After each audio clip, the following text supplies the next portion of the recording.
Jacob Cast 2024. Gonna do Monday Night Raw review, December 15, 2025. This is the Fallout show from the Saturday Night Main Event. I'm still going through some of the masses. We'll talk about the news and rumors. Make sure you guys hit that like button. Leave a comment. Please subscribe to my channel. Let me know in the comment section below if you guys want to see more. Enjoy this video. I'll let me know in the comment section below. My video is sponsored by PlayStation, sponsored by Chris Smooth, Duran Brand, JD from New York, Salamanca Sound Off, Fight Pro, Pro Wrestling. Now, before I show my podcast to my friends, want you guys to hear my words, hear my view a little bit. We are going to go into some news and rumors, and then we'll go into the Monday Night Raw what happened on this show. We got the return of Austin Theory. Yes, Austin Theory. Austin Theory finally made a return after all these months. Austin Theory, as we all knew, he was the madman behind the attack on CM Punk and then LA Knight last week. It was predictable, pretty obvious. I think everyone knew it was going to be Austin Theory. He was supposed to be in War Game. That didn't happen because Seth got hurt. And they had to change the plan and add other people. Drew got involved. Brock got involved. We have Austin Theory involved. Aligning with the vision. He hasn't looked pretty badass. He changed his hair. He didn't have that long hair, so he obviously got a haircut.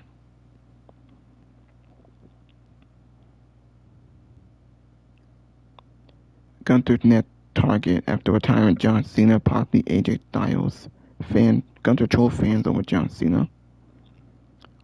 Austin Theory. We got Austin Theory. What else do we got here? I'm not gonna talk about AEW. Theory's back. Now, what else happened on Monday Night Raw? I forgot what the main event was, but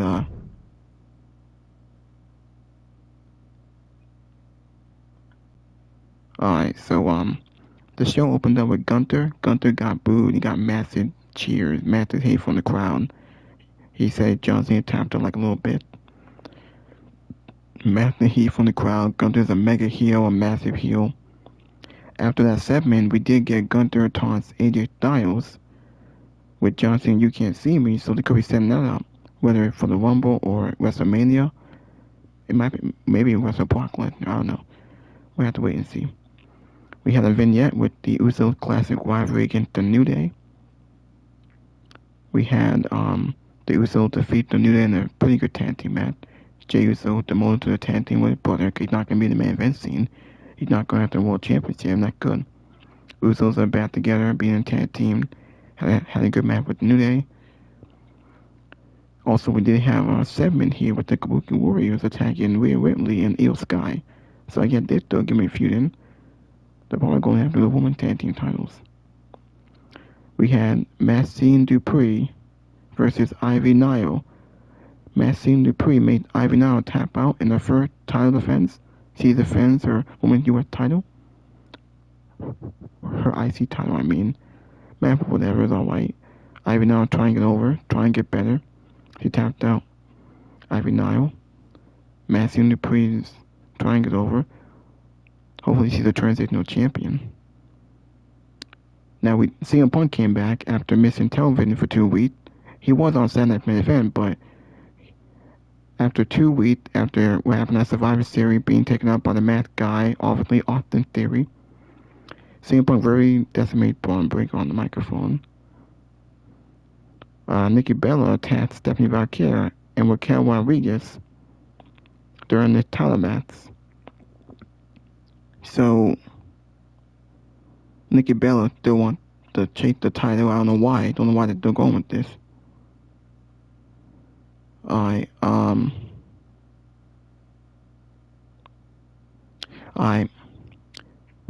Austin Theory made a return. We did get Rey Mysterio and Logan Paul.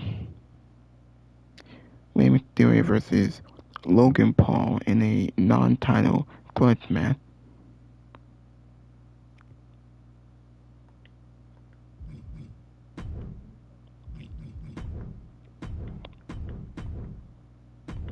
Make sure I put that on here.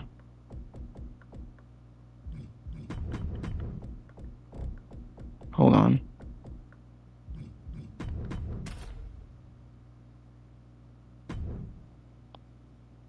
Alright, now let me show y'all some of the podcasters.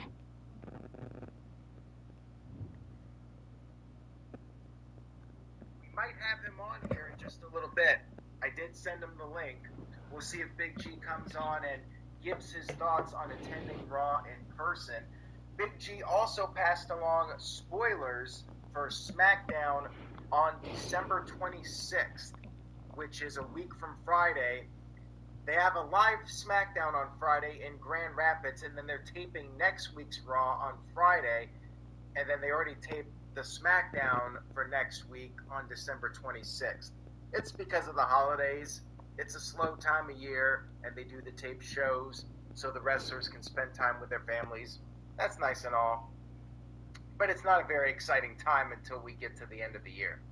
All right, Gunther came to the ring, and he was getting heavy boos from the fans. He was really milking it. He was taunting the fans and posing. He bragged about making John Cena give up, and he said that John Cena tapped out like a little bitch. He then walked out, but he kept returning. He would come back to the ring. Crowd was chanting, "You suck." He got on the microphone again and bragged about tapping out Cena. And then he walked to the backstage area. He walked past Otis and Tozawa. He walked past R-Truth, who called him a piece of trash. And then he walked past Adam Pearce, who flat out called Gunther an asshole. And that got the chance from the fans. Gunther went outside and he ran into AJ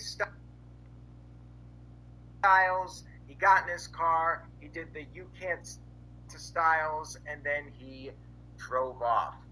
It was a fun little opening segment to Raw.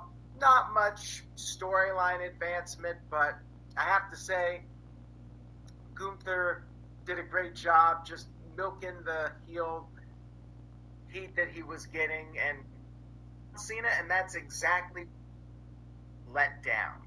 Well, we will talk about the ending of Raw, which definitely was newsworthy. We'll discuss that in just a little bit. Strong start to the show. I will agree with you on that. Shout out to Caleb Jacobs, who seems like... I might put show all the other podcasters here. We got Shanti and just to answer TJS in the chat, and anybody else wondering, I don't think I'll be recapping next week. Becky. Oh, beating Becky. See? Like, no, I need this soon, because I just need to get this out of the way. Yeah, I was gonna say, you got to. Like, at this point, like, everybody was like, what the hell, Santi? When is this happening? Yeah, I'm not great at delivering, clearly. Someone says you should have done... Cody Rhodes unleashed a home invasion at Drew McIntyre's house? That was an executive on SmackDown. Love HLA. Oh, nice. Great callback. That would have been really easy to do. Just get like a big giant H and stuff. Yeah, great reference there. Santi, I gotta tell you, the day of Saturday night's main event on Saturday, I thought to myself, damn, Santi is like, must be hella depressed right now. And I've been seeing your videos, and I feel for you. Damn, how are you feeling now, Monday, the day after, and also seeing Gunther rub it in?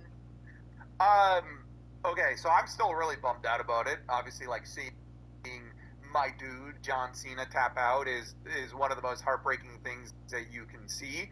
I'm mad, I'm angry, but if you watch today's video, which I think was a curveball for everybody, I put it at my number 4 or number 5 best John Cena retirement tour match, because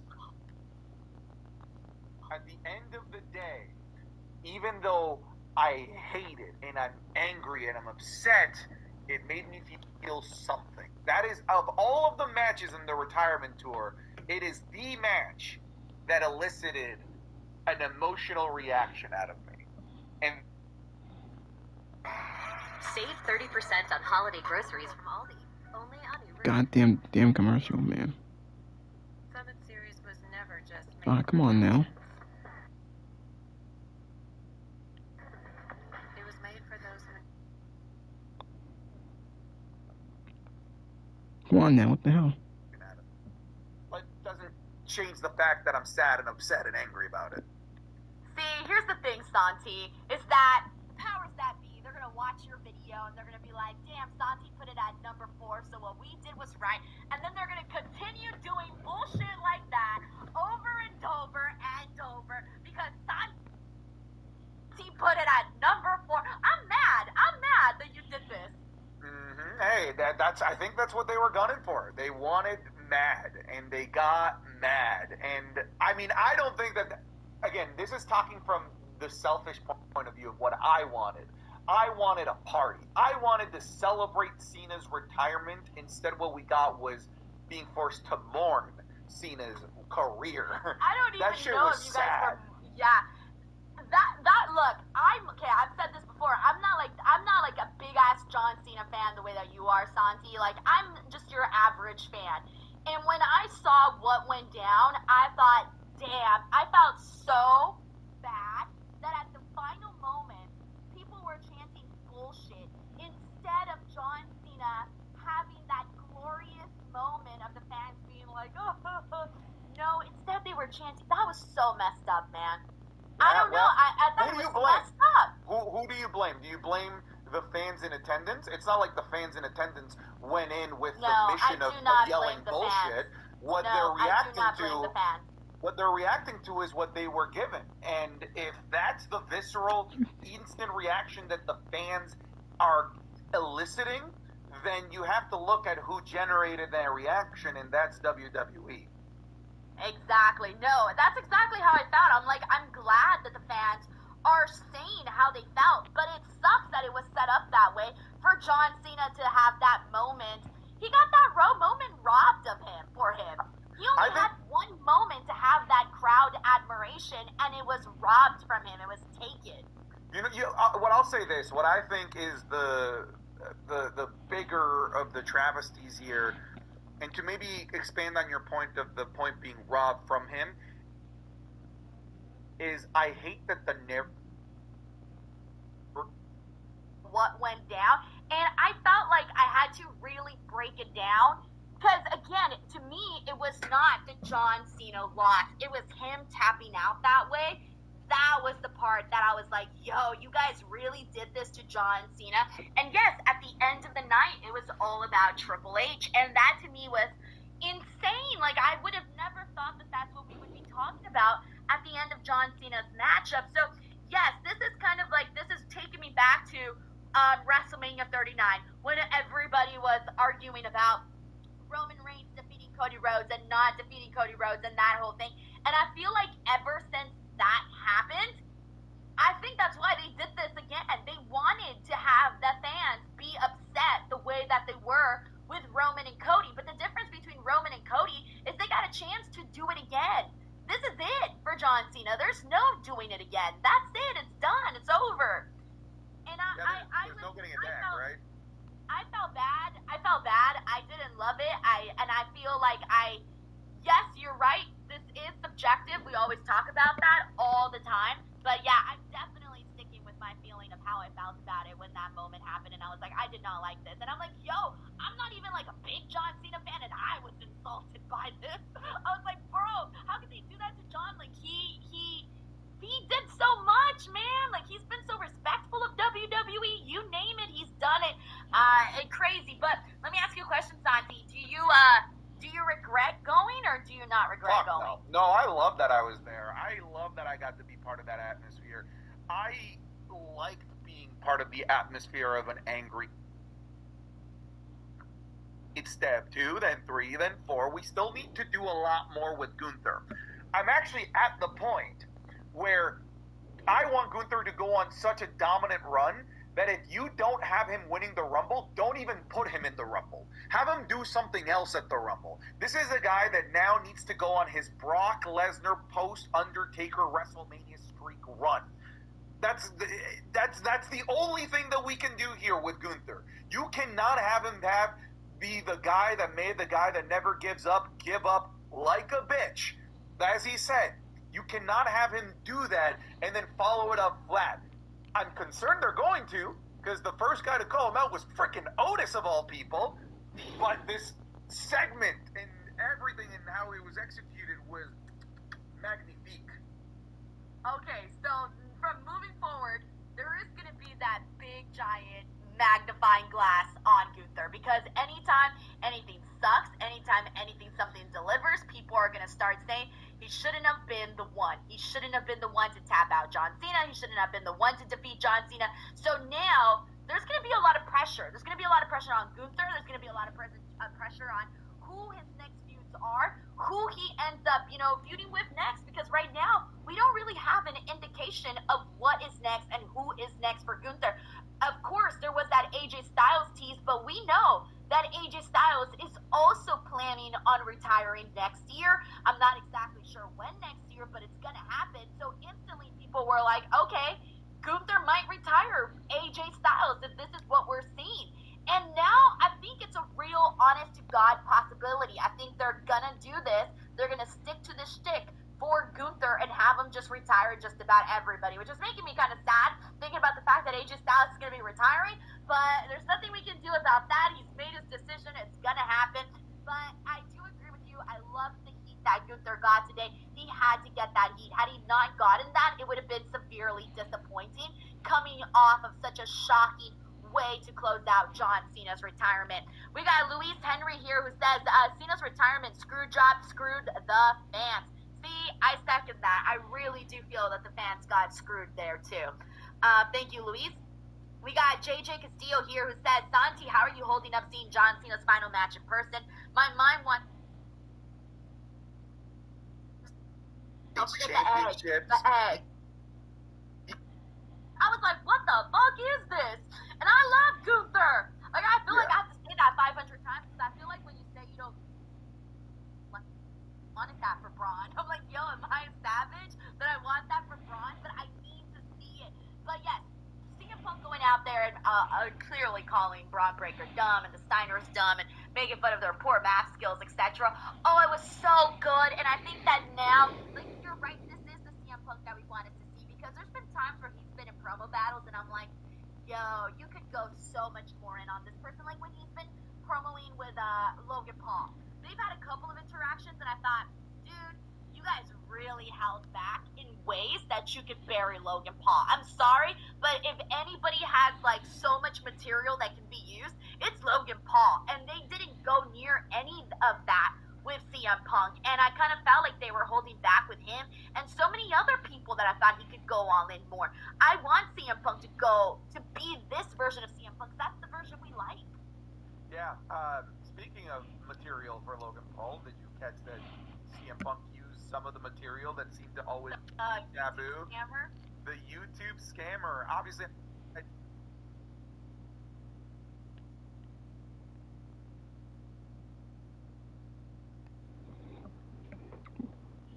Well, that was way too easy.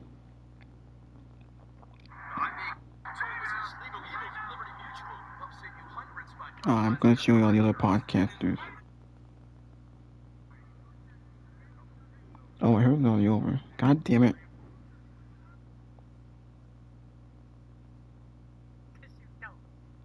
Hold on. I want to show you all the other podcasters here. We got Joe Cronin. Competitive match, I guess. I guess maybe if he had like 2 comebacks or 3 comebacks, he only had maybe the 1 or so or whatever. But I don't know.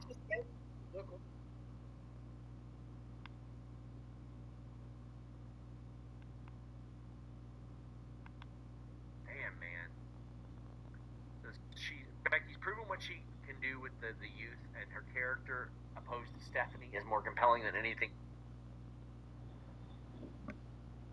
they can do with Rhea or Liv. I don't know why. Well, Becky just keeps finding ways to. Why is my connection so damn slow? Come on now. I would reserve that thought. Eerie-esque unmasking. Wow.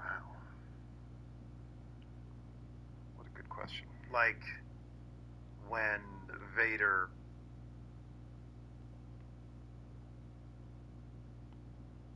What the hell wrong with the damn connection? So we're gonna break down the pretty much done with 2025. Does feel like we're gonna go into a Christmas period. The biggest heel in WWE called. Ivy performed a hanging dragon sleeper that she had to let go of because they were in the ropes. Niall then had Dupree in. Hold on. The goddamn internet's so goddamn slow. Come on now. The Tree of Woe when she went up top. Maxine, though, reached up and then flung her down to the mat. Moments later, Dupree applied an ankle lock. Jeez, man, why is it so damn slow? They also taped this week's SmackDown, for those of you who don't know. And there will be no spoilers here, but they taped this week's SmackDown before Raw tonight. If you were wondering why the crowd sounded so dead for, not the entire show, but for large parts of the show tonight, that probably had a little something to do with it, because they would have sat through a couple of hours of SmackDown before we even got to Raw tonight. And actually, the last 2 episodes of SmackDown for the year are taped. So the show coming up on Friday is already in the can. And then I believe this Friday, they are taping Raw for next week and SmackDown for the following week. That would be Christmas week. So there are no more live SmackDowns until that first episode on January 2nd. Just be aware of that. But my guess would be that had a little something to do, maybe with how dead this crowd felt during some of the matches tonight. One thing the crowd was not dead for, one thing the crowd was actually very much alive for, was Gunther. Coming off of his win, retiring John Cena on Saturday night's main event. Boy, was he hated in this building, as he would have been because he beat John Cena in his final match. Regardless of how it happened, he beat John Cena, and so naturally, he comes out tonight and he gets nuclear heat from the crowd. I mean, he could barely contain his smile. He was so happy. I mean, he had to just be dancing for joy on the inside. I mean, it's what every heel lives for. You know, it's the Dominic Mysterio heat. Every heel lives for that kind of heat. And we also had something that I wasn't expecting on the show tonight. We had the reveal of the Mystery Man. I thought they were going to hold off until January 5th. Wait until that World Heavyweight Championship match. But no, we had the reveal, or I should say, of at least one of the Mystery Men, because we don't know that there won't be more. Maybe they want you to think that we know who the Mystery Man is, but then come January 5th, all of a sudden there's another Mystery Man, and maybe that other Mystery Man actually helps Braun Breaker win the World Heavyweight Championship. Although that may not be likely, given that apparently he's rumored to be one of the favorites to win the Royal Rumble. But regardless, we got a Mystery Man revealed on the show tonight, and that Mystery Man turned out to be Daniel Garcia. Oh, wait. No, I stand corrected. That is Austin Theory. Austin Theory. Another win for Meltzer. I mean, hey, if you're going to beat up on the guy, you got to give him credit when he's right. And it was quite some time before Survivor Series, many weeks before Survivor Series, that Meltzer and the Observer reported that the initial plans for War Games had Austin Theory on the men's side, which didn't make any sense because Austin Theory has been off television for most of this year. Why would Austin Theory be on Team Vision in War Games? And then on the women's side, he was the one who mentioned Lash Legend. We got Lash Legend. And the only reason that this guy right here was not in War Games, although he did a run-in, was because Seth Rollins got hurt. and it blew up all the plans for the War Games match. But at the end of the day, Dave got it right. Austin Theory. Now, this doesn't mean that Austin Theory is now just a card-carrying member of the Vision. They left it a little nebulous there at the end of the show. Is he going to be part of the group? Is he trying to get in their good graces? What's going to happen? We'll find out. But I swear to you, when he pulled off his mask and we saw the top of his bald head, I thought for sure it looked like Daniel Garcia. Like, what is going... Don't tell me that the Death Riders and the Vision have formed some sort of pact. Please don't tell me. But no, it's Austin. He looks a little bit different, but it is Austin Theory. So what did we have on this show? The key things. We had Gunther coming out and getting heat, coming off of his win over John Cena on Saturday.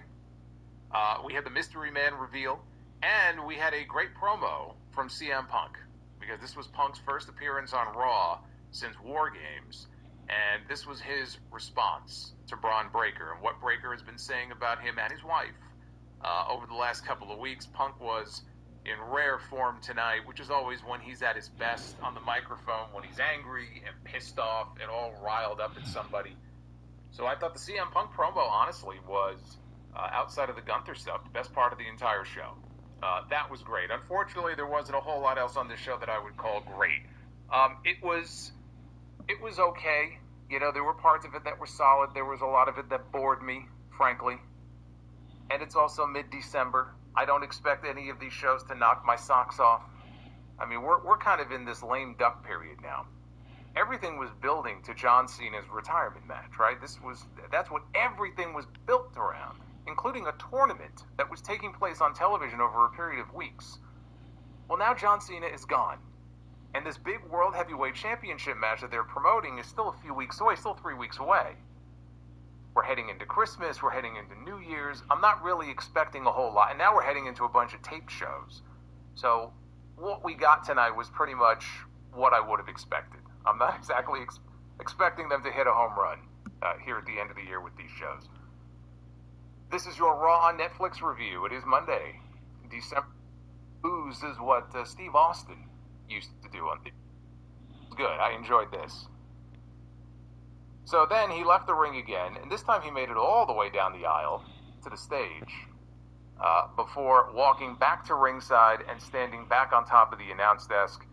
And he took the microphone and he said, "I made John Cena tap out like a little bitch." He goes, "It is my time now. I will forever be the man that made John Cena give up." He dropped the microphone and he left. And the camera followed him all the way to the back. It followed him through the gorilla position into the backstage area. He ran into Otis and Tozawa, who were not happy with him. And Gunther said, they were like, "I bet you feel pretty good right now." And Gunther said, "Actually, I do." And he kept on walking. Before then, he ran into R-Truth, who looked at him and called him a piece of trash. So he kept walking, and he ran into Adam Pearce, who asked him, "Are you proud? Are you proud of yourself?" And he was pretty proud of himself. He goes, "You walk all over that man's legacy because you know he's not coming back." He said, "That doesn't make you the ring general, that makes you an asshole. And you're done for the night. You can take your exit. The exit's over there." So he went and found the exit, and he's walking out into the parking lot, and he sees AJ Styles is leaning up against his rental car. So he asks AJ, "Is there anything you want to tell me?" AJ doesn't say anything. He just steps aside. Gunther got into his car.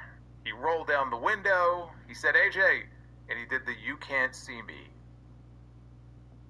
And he had a nice hearty laugh as he drove off.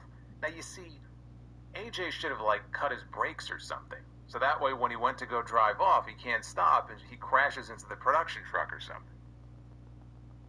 That's what he should have done. You know what AJ Styles was doing here? He was looking into his future. When he had that little stare down here with Gunther, he was looking into his 2026 is what he was looking at. He will suffer the same fate to this man that John Cena did. The only question is, does it happen at WrestleMania? Does he want his farewell match to happen at WrestleMania? we did not get a John Cena farewell WrestleMania. Like, his last WrestleMania, he won number 17. You would think this would be a big celebratory thing, but they fucked it all up. But you would also think, like, a star of his magnitude, you would want to have your retirement match, if you can book out your entire year, you would want to have it on the biggest stage possible. And we didn't get that. It went from January to December. AJ Styles has said that in the past that his contract is up before WrestleMania. So unless he has signed an extension already, his contract may be up in a couple months. Now, I don't expect him to, walk into AEW or anything like that. If anything, I'm sure he'll sign an extension for Mania. But that's the question. Does he want to stick around for Mania only? Or does he want to, does he feel like he can go until SummerSlam? Does he want to go the entire year? Kind of like Cena did before he hangs it up. That's really the only question. I don't know. I don't know what he's going to do. I think a WrestleMania finale for him would make a lot of sense. And I think Gunther as his final opponent would make a lot of sense because it's a match we've not seen before. Forget this whole storyline of Gunther is going to be the guy to retire all these different legends. Like, it's genuinely a match that I don't believe they've done before that I would like to see AJ have. But now with this new gimmick that Gunther has, if they do it, it almost has to be his last match. So that's what he was looking into today. He was looking into his future. But this was a great segment. It was very reminiscent of Roman Reigns coming out on Raw the night after he beat The Undertaker at WrestleMania. And I want you to think about this. Think about all the heat that Roman Reigns got in that segment, okay, back in 2017. When he walked out on Raw the next night, it was about 8 minutes straight. It was insane. Okay, I will tell you, because I could feel it. I was a part of it. It was insane, the heat that man got. And all he did was beat The Undertaker. He didn't end the streak. Like, you would think he came out the next night, he was public enemy number one because he broke the streak. And I mean, at least then I can almost understand it because clearly they were positioning Roman Reigns as the star of the future. So if you were ever going to break The Undertaker's streak, ideally you would do it with somebody like that. But that's not even what they did. And he got an insane amount of heat. So I mentioned that because my point is, and I know I'm going to hear from people, well, you see, this is why they had to do the finish the way they did on Saturday. No, they didn't. They did not have to do the finish that way. And I understand now he gets to come out and say, I made him submit. I made him tap out like a bitch. That's great. Cool. Lean into it. You have to now. The damage is done. You've already done it. Of course you have to lean into it and capitalize on it. But my point is, if you would have beaten John Cena, tap out or no tap out, he would have gotten an insane amount of heat on the show tonight. It doesn't change anything. They could have more fun with it now. I mean, hell, they can make a new t-shirt for Gunther. Tapped out like a bitch. I don't know if they would put that on a t-shirt. But the point is, he was going to get an insane amount of heat so long as he walked out there with that big smirk and that big smug smile on his face, leaning into it and saying, I'm the man who put John Cena out of WWE. I'm the man who retired your hero. That's it. And the booze will rain down. The heat will be molten hot, regardless. But I know some people are going to try to use this as an example of why it had to be done. It couldn't be done any other way. It had to be done that way. Whatever rationale you want to use to justify it is fine. You will never convince me that if that finish was done any other way, so long as he beat John Cena, that he would not have had the same amount of heat coming out tonight that he had. The answer is yes, he would have. And it was great. It was great to see heel out there being a heel and reveling in it. And again, they did what they did, and so now what they need to do is have him go out there and talk that shit. Just like he did tonight, and call him a bitch and talk that shit and really lean into it. Gunther now should be positioned. And Triple H is a big fan of his, clearly. He's been very protected. They always go out of their way to say how more than chasing, no sold it, had no effect. And Wade Barrett said it's that Samoan. So I actually am pretty optimistic that they're going to do right by this guy just because of the way he's been protected. I think Triple H looks at him, he's like a Triple H guy. Right? If you're a Triple H guy, which I think he's a champion, pinning the former WWE champion. It was Jey Uso pinning Kofi Kingston here. Pretty boring match, honestly, until the finish. It didn't help that it had 2 breaks in the middle of it. I don't know, something about this match. I'm not saying it was a bad match. It was just a boring match. But the Usos pick up the win. Not much else to say about it. 3 years since these two teams have wrestled. We needed that break. If you remember, I mean, as great as the matches were that they had, I mean, we went through a period, just like in the early, I don't know, late 2010s, early 2020s, where it just felt like they just ran that feud into the ground. And there still has not been a match that they have had as good as the one they had inside Hell in a Cell. That one year. And I don't remember what year it was. I want to say it was 2017. Don't quote me on that. So they've had some great matches, but we needed the break. So they announced that Rhea Ripley and Io Sky are going to get their match for the Women's Tag Team Championships on January 5th. First Raw of the new year. Same night that CM Punk is defending against Braun Breaker. And then they pitched it to the Kabuki Warriors in a video promo, which they cut mostly in Japanese with English subtitles talking about Rhea and Io. They replayed last week's attack on LA Knight. Yeah, poor LA Knight. He's going to be gone for a while. Of course, that ended with him on the receiving end of a tsunami splash on top of a car. Right on top of the roof of a car last week. And he had to be strapped up and loaded into an ambulance and taken to a hospital. And so we got the update here. They are now claiming that, among other injuries, he suffered a cracked sternum. And so Ripley and Io Sky, they were on their way to the ring for a promo. I really did. I felt bad for them. No, LA or a manager, you're going to wrestle. Right? Match. I still think this should be really good, but he's doing the Ryo nonsense. So, you know, I mean, I don't know that he's going to be wrestling a Pete Dunne match, but assed up like Braun, he would have a pocket full of dimes. And speaking of dimes, and this is where he really got animated. Said, if you ever mention my wife's name again, this goes from business to personal, faster than you can run. And it won't be about the belt anymore, because I'm going to rip your eyes out. I'm going to rip your eyes out of your head, and I'm going to... 56. We get more Stephanie Vicaire visible on these shows. But I assume that's what he was going off to do.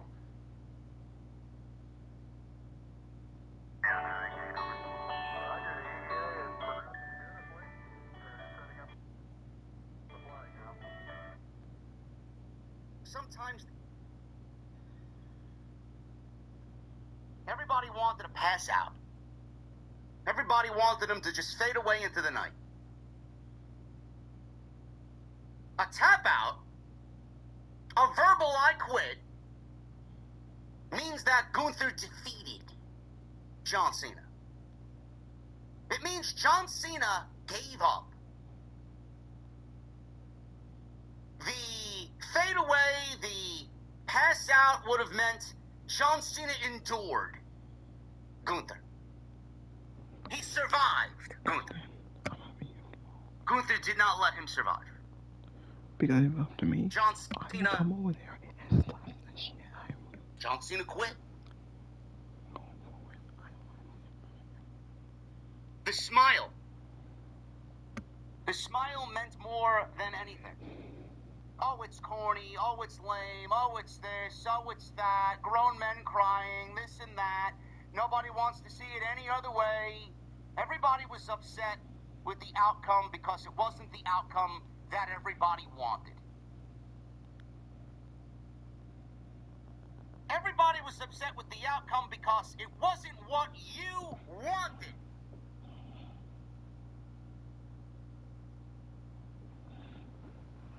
Everybody that was booing didn't know why they were booing. They didn't know. Triple H shows himself with his wife to congratulate John Cena on 23 years after the match is over. Everybody's making it about Triple H. Triple H is throwing himself in front of the camera. Triple H is making it about himself. Triple H got booed out of the building. The fans were booing, and they don't know why they were booing.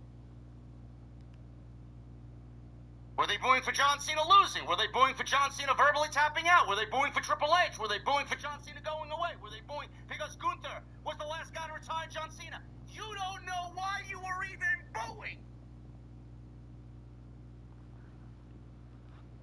You had 19,000 people emotionally distraught.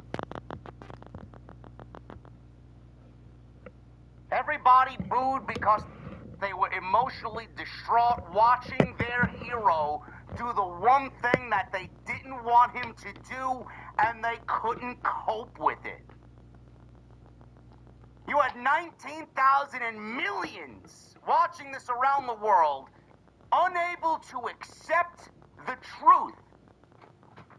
The John Cena that you loved for one night, on his last night, didn't live up to his never give up moniker. That's not my problem. That's not Gunther's problem. That's not John Cena's problem. That's your problem. John Cena has prepped you for this for months. John Cena has prepped you for this since July of last year. You were booing everything and pointing blame and projecting blame, and the fans should be blaming themselves. You ruined the moment. You made it all about yourselves. Triple H didn't make it about himself. There's more problems than Triple H needs to fucking be hessed with. He's got more problems than a lot of people. His creative is dog shit. This year. He needs to do better. But of course you're going to potentially blame Triple H. He's got his name all over the fucking show. He wants you to know who's in charge. And when someone like that wants you to know they're in charge, then when shit goes bad, we know who to blame. It's very easy to point the finger and blame at him.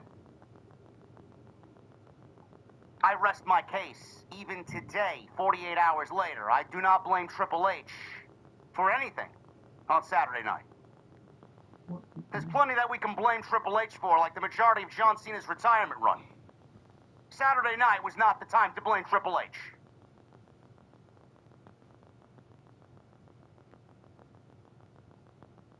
The smile meant that for 23 years, John Cena's burden of being the guy, the GOAT, the face of the company, their ace, their number one.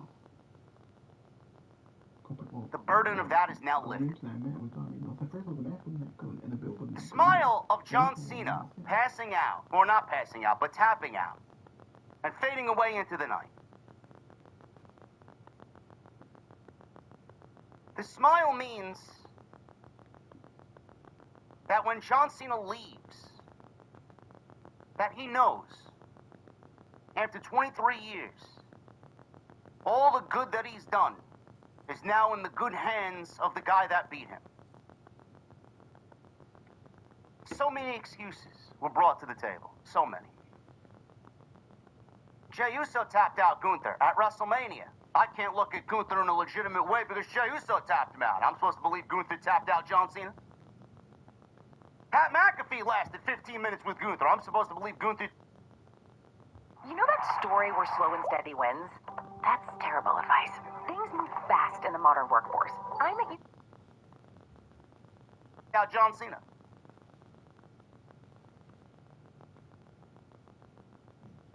Continue to deflect. Continue to blame.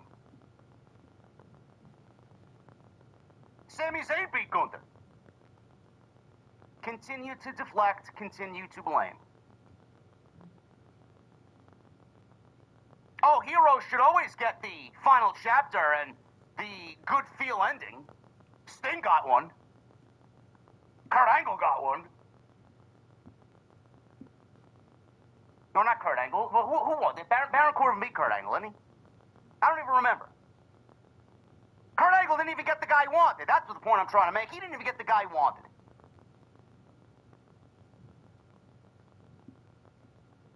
I don't understand. Ric Flair lost to Shawn Michaels. I mean, I don't understand all the excuses. I don't even... Kurt Angle lost. I don't even get all the excuses. You guys pointed blame and pointed the finger of blame at every excuse under the sun because you could not understand where they were going with this at all. You did not know. The future is in good hands. Cena smiled because of that. Cena smiled because of the burden released. The hero died. He understands that there's no more good to be done. The good's been done. I don't understand this nonsense that the hero always has to get the ride off into the sunset moment with the W, with the victory. Oh, it's keeping traditions alive. Everybody wants to kill traditions. Moving on into 2025 and 2026, people want to kill traditions. How about we keep traditions alive? Traditions will eventually fade away because all the guys right now that have been embroiled in those traditions, that have learned those traditions, they're eventually going to go away. The new school will adopt new traditions. Then you can start building for your own traditions.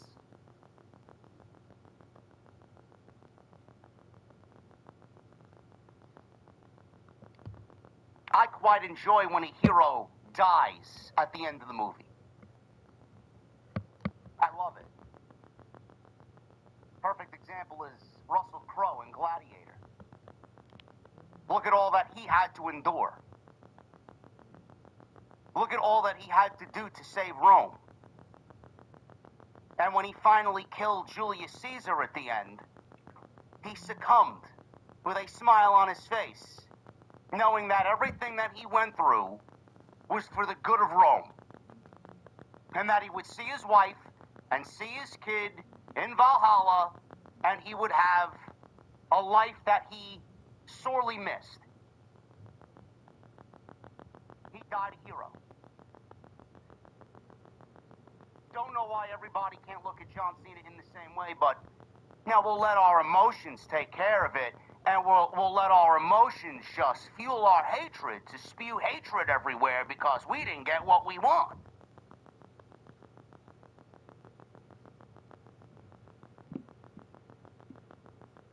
The reason why they did what they did was very apparent in the opening segment.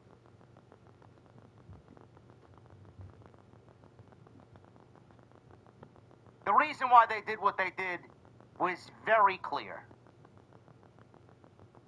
They now created the biggest heel in the industry.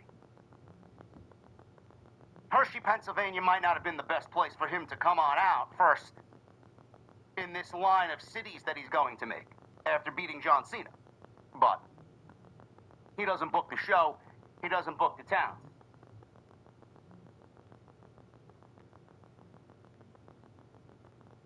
He's the most hated man in all of wrestling. He now holds the keys to the kingdom.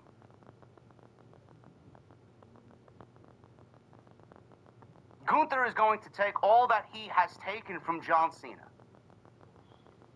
And what you are going to see is an evolution of a character that, in my honest opinion, WWE was clearly running into a wall with.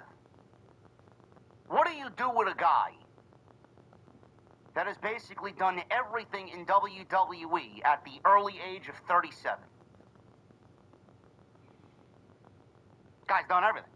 He's main evented WrestleMania, multiple world championships, longest reigning IC champion, King of the Ring.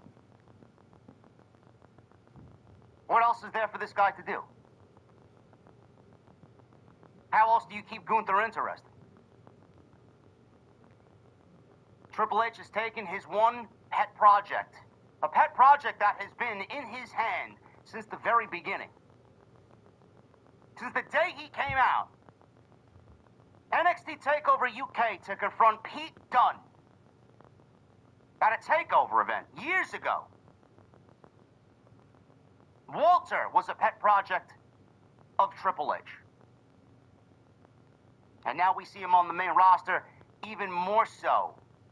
Carefully booked, protected, still that same pet project for Paul Levesque. What do? You have him beat John Cena, you have him retire John Cena in the most offensive way that's going to piss off everybody, make it make sense, and take this guy from that statement and run him through every single remaining legend that is about to expire on the main roster. That's what I said. That's what I said on Saturday. Everything else fell on deaf ears because you, the viewer, let your emotions get the best of you. You, the person sitting in that arena on Saturday, let your emotions get the best of you. Gunther retired Goldberg on July 10th, 2025. Gunther retired John Cena on December 13th, 2025. And WWE gave you a very clear picture of where they're going into 2026. AJ Styles is next. If AJ Styles is to be believed, and AJ Styles is retiring in 2026, then Gunther and AJ Styles is already mapped out for WrestleMania. And I can't wait to see how everybody mentally melts down on April 19th and April 20th. Or when is it this year, 18 and 19?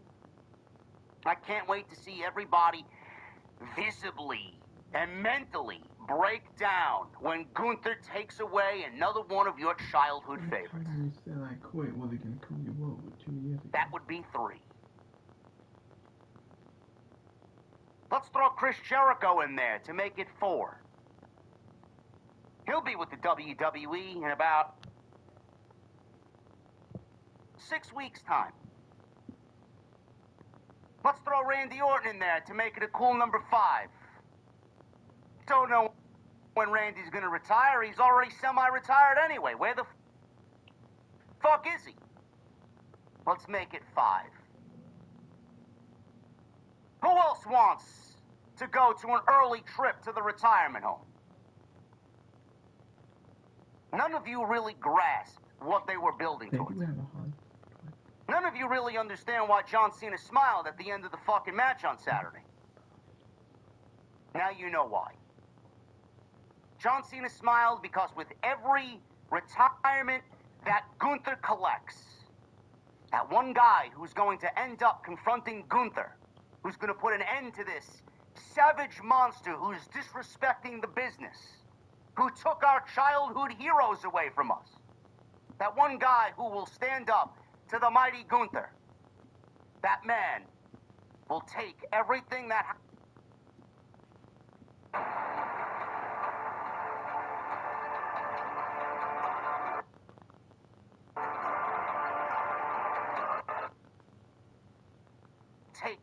Nobody wants to sit and watch the story play out. Nobody wants to watch character evolution play out right before your very eyes. Everybody wants what they want. Everybody wants something to go the way that they want.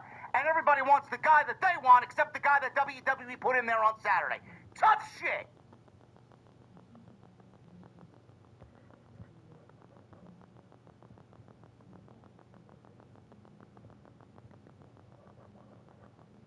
Nobody has answered this question with a proper answer. Who the fuck else was there? Who else was there? I keep hearing the same names over and over again. Oh, it should have been Open Femi. Oh, it should have been Braun Breaker. Oh, it should have been this guy. It should have been that guy. WWE is not going to put any of those guys' names in a John Cena retirement match.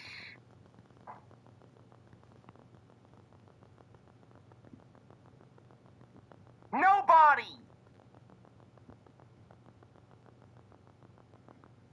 Oh, it should have been LA Knight.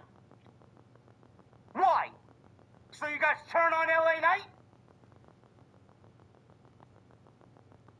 So LA Knight gets booed out of the fucking building? Nobody has answered the simple question of who else. Stop using the fucking lame excuse that Gunther is old. Gunther's in the fucking prime of his career at 38 years old. I've heard so many ridiculous things. Gunther's fat, Gunther's out of shape, Gunther's not it, Gunther don't have no personality, Gunther's got no charisma. Motherfucker, watch the first 15 minutes of Monday Night Raw, and then get back to me and tell me how much of a fucking idiot you are.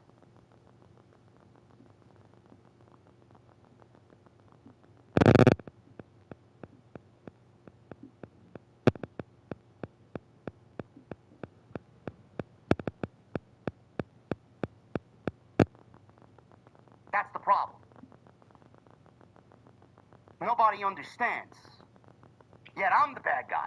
Yet I don't deserve a platform. I'm an asshole. I'm this, I'm that. I'm loud. I'm obnoxious. I'm a terrible person.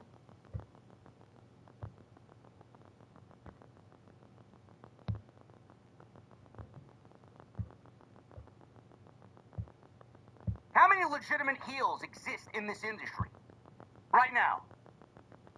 On a major level, how many legit heels do you know of that you want to watch get their ass handed to them?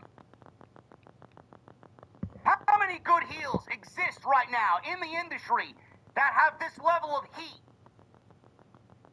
Which is going to be transformative. Meaning, they'll take it from match to match to match, collect it as it grows and grows and grows, so that it may be passed on to the next guy. How many? There's only one guy that I can think of, and right now he's on hiatus from AEW, and that's Maxwell Jacob Friedman.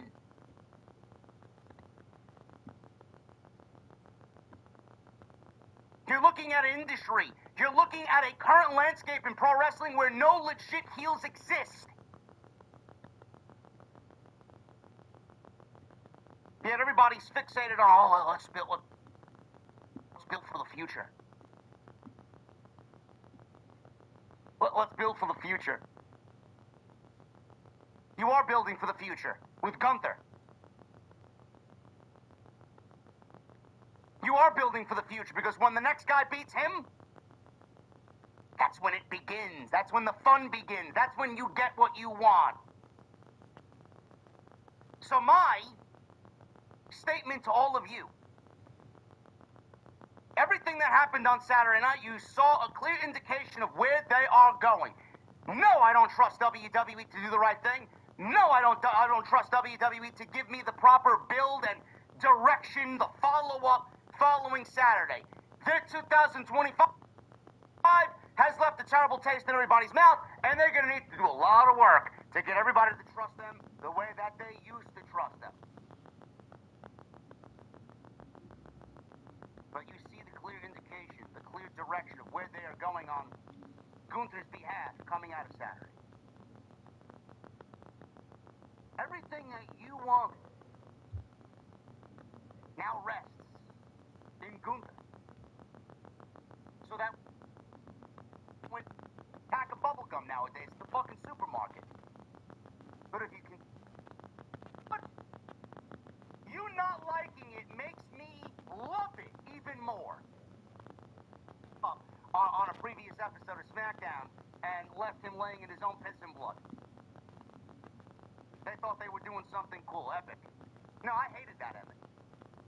The Pat McAfee thing, I can't really tell you, but we all know WWE rubs elbows with their celebrity friends, and they're all starstruck anytime Lil Wayne is on the show, and Lil Yachty, and Netflix this, and Netflix that, and fucking Macaulay Culkin, and Danielle Fishel, and all these people.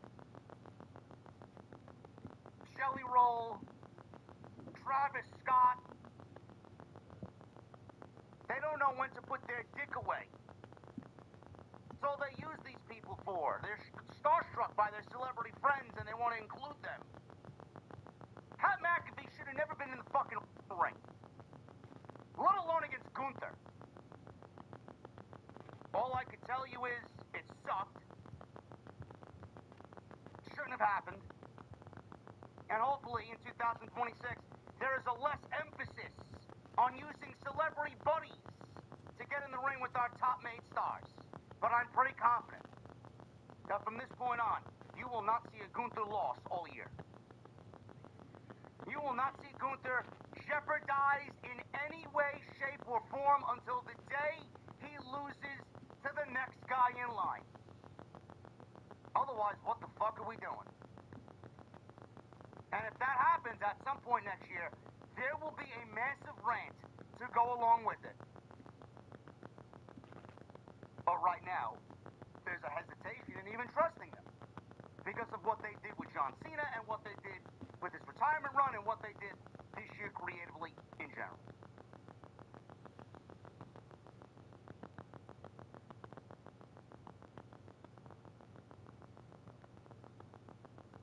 The hero doesn't always need a happy ending. He doesn't. Sometimes the hero needs to die for things to look bleak. For things to just look in a way where it's not going to be saved, like the world is ending. The hero needs to die to make way for the new hero, to conquer evil. That's where the fun is. Everybody's thinking with their emotions because the John Cena that they loved and recognized and wore the merch for 23 years, that John Cena went against everything that he said to you, and you couldn't handle it. Evil won out in Washington, D.C., like it usually does. There's nothing but evil in Washington, D.C. Evil won out on Saturday. The fun, the journey, the reason why we're all pro wrestling fans. The best part of it all is to watch and see and wait patiently on who's the... You get the real me. And that bothers you because you can't say anything but the shit that you normally say. And then you make yourself look equally fucking...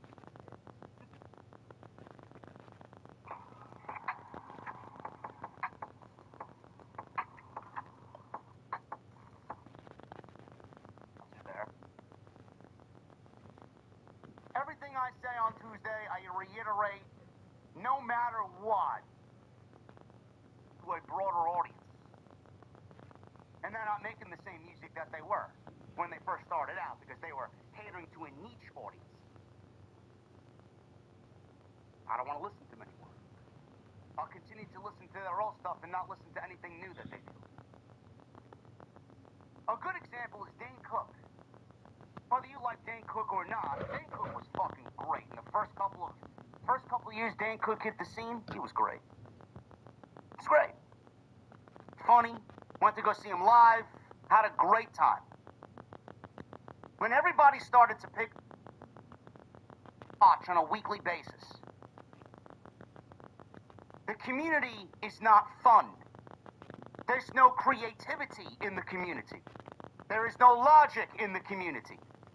Mostly everybody's fake, and mostly everybody's trying to fucking push a narrative to get where they gotta go, and they only care about themselves. We care about the actual fucking product. 2026, and Austin Theory has been revealed as the masked man who is now helping the Vision. I see some conspiracy theories out there. It's nice to see some people dive into the conspiracy theory realm. Some people were spewing the narrative that maybe Austin Theory is an insider helping the Vision, but he's really helping Seth Rollins.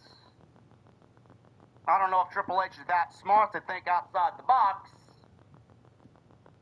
but we'll talk about it right here on Off the Script. This is your Monday Night Raw post show for December 15th, 2025.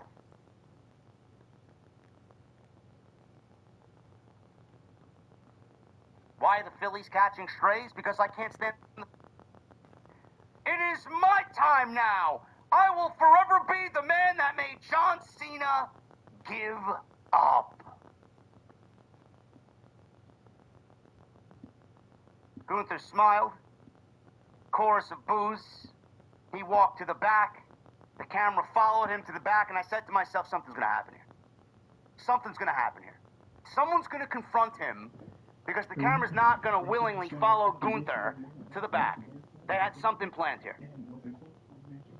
He walks through the back. He bumped into Otis and Akira Tozawa. Otis asked if Gunther felt good rubbing it in. Gunther said, yeah, I do. Gunther then bumped into R-Truth, who called him a piece of garbage. Cool, that's great. Fantastic, man. I'll see you later. Gunther then bumped into Adam Pearce next. Pearce was pissed that he was walking all over Cena's legacy because he knew Cena wasn't coming back. That didn't make him the ring general. That made him an asshole. Crowd then started to chant, asshole, asshole.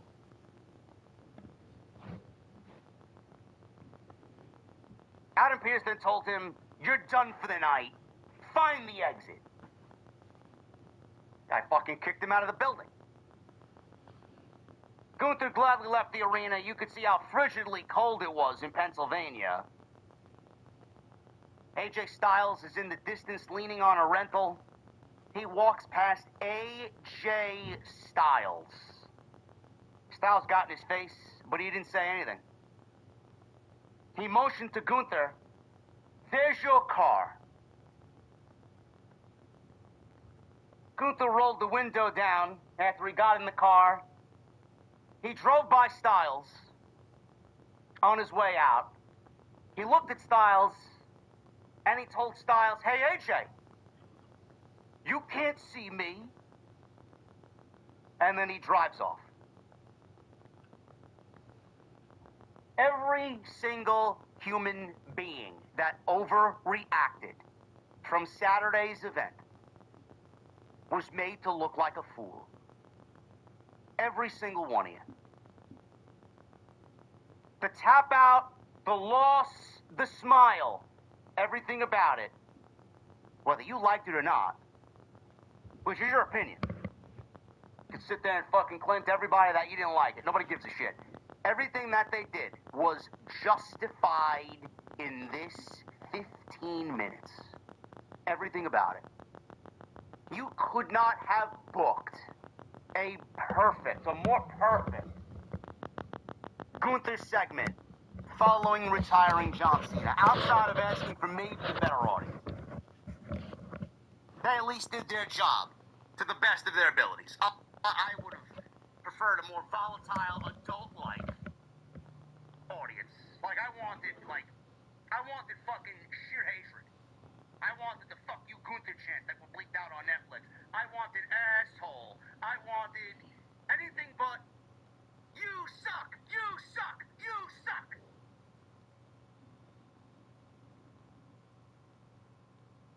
Outside that, I thought this was perfect. Everything I said in the open, I stand behind it. Gunther's going to be made into the biggest monster in the company that's been there for a very long time. And he's going to go on his own retirement run, retiring the likes of Jericho and Styles and Orton, Lesnar. Do we trust WWE? Do we trust Triple H to see it through? I think with the way Gunther has largely been protected, the guy's been a champion 75% of his WWE run. I think the way that he's been protected, I think there's a good chance that WWE is going to protect Gunther going on into the new year. You know, Triple H doesn't really have making new stars on his resume. What new star has Triple H created? Can anybody point a finger, really a legitimate star? Everybody that's a star on Monday night or Friday night, they're already an established talent. Randy Orton, CM Punk, Cody Rhodes, Brock Lesnar, Drew McIntyre. They're all established guys already. The Usos. Braun Breaker's not a star yet. How many people has Triple H made into a legitimate star? Nobody. Nobody. You can sit there and squint your eyes thinking about how many people.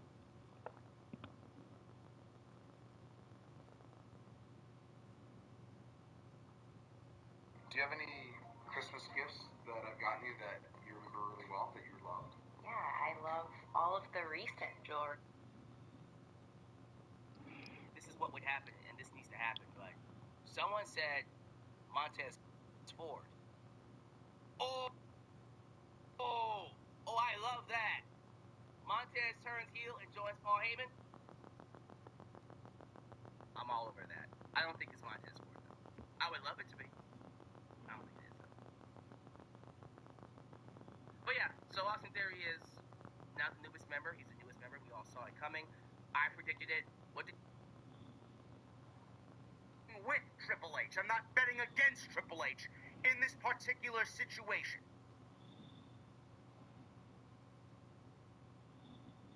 That's why I feel the way that I do. That's not me glazing Triple H. That's not me shilling Triple H. Those are just cold, hard facts. So excuse me for having some hope in a guy that the company, Triple H, has largely protected. That's not me shilling. That's not me glazing. That's not me grifting. That's me taking what I've watched for the last 5 or 6 years and applied it to what happened on Saturday night. I don't expect you to think that way because you are not going to think the same way that I think. You may have no trust in WWE at this point, and I don't blame you. But with Gunther, I trust Triple H. I do. And I'm not apologizing for feeling that way. Liv Morgan is not a star because of Triple H. Liv Morgan, I would say, Liv Morgan is a star because of the happenstance that happened with Rhea Ripley. Triple H didn't have anything to do with Rhea Ripley getting hurt. She took it and made it her own.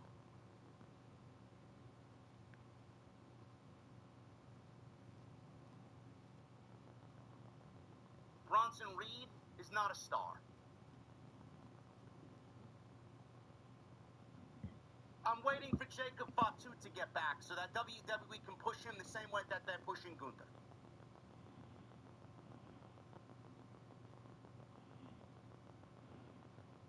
Usos versus the New Day.